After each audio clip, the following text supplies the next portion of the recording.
Então nós temos um processo totalmente diferente, porque a metrópole veio para a colônia, nós éramos a colônia, né? E aí você cria, portanto, um aparelho de Estado forte aqui, e isso explica, entre outras razões, a preservação da escravidão, a monarquia e não a república, né? A E por aí gente vai, né? teve mais tempo escravos e por quê? Por causa disso? Por sim. causa dessa expansão? Eu acho que a escravidão tem a ver com, claro, com o século... Vamos pegar o calado do século XIX, mas depois, com a expansão cafeeira, né? Porque a partir já dos anos 1820, mais ou menos, você tem o café em torno, primeiro, do Rio de Janeiro, tem umas gravuras do Debré que mostram isso. Depois você tem a expansão do café uma parte de Minas, depois vem para o Vale do Paraíba Fluminense, depois o Vale do Paraíba Paulista vai adentrando, e aí chega, aí depois sobe, porque era chamado antigamente, em relação ao Vale do Paraíba Oeste, que é a região de Campinas e tal, e vai subindo, né? E aí você tem a grande expansão cafeira, no momento que o Brasil vira o maior produtor de café, e aí você tem uma expansão econômica baseada na mão de obra escrava. Então há uma forte resistência dos fazendeiros cafeicultores em relação às medidas que, na verdade, eram paliativas em relação à escravidão, como, por exemplo, a abolição do tráfico de escravos em 1850, a Lei Eusébio de Queiroz. Cessa chegar mais. Aí você faz com que... E como você dependia desse fluxo constante, porque as condições de vida e de trabalho morriam, a média de vida era muito baixa. Mesmo aqui. Mesmo aqui no Brasil. Ao interromper, ao fazer...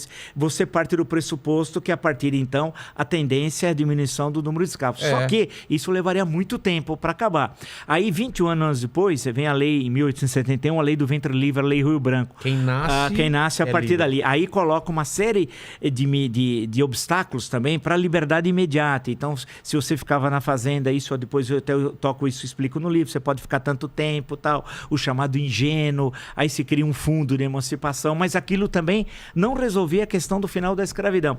Aí empurra para os anos 80 a lei dos sexagenários, que era uma piada, porque poucos escravos chegavam a essa idade, né?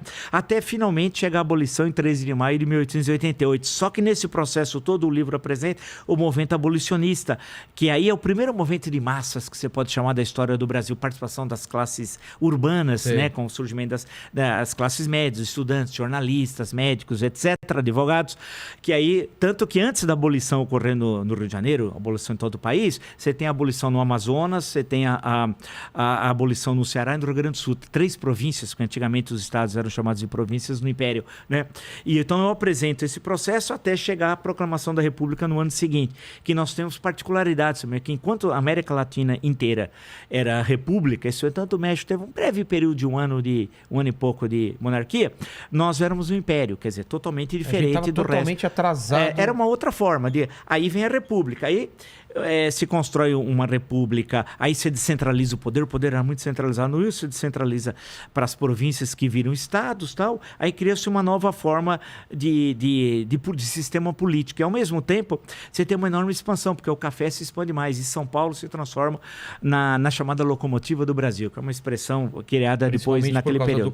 Do café. Aí a cidade de São Paulo também explode, começa a crescer muito rápido, e tem a imigração do final do século XIX, a imigração italiana, especialmente espanhol e português. Isso eu não entendo. Se você tinha esse monte de escravos que poderia se transformar nesses assalariados que estavam precisando, por que trazer o pessoal essa é uma boa questão. É claro. Porque aí vem a questão do branqueamento, a elite parte da ideia do branqueamento. O professor Paulo Cruz falou sobre isso. Essa questão do branqueamento está muito presente, né? A questão da necessidade, que é uma questão que marca depois o século XX brasileiro. Mas né? esse branqueamento, porque era a chegada medo dos...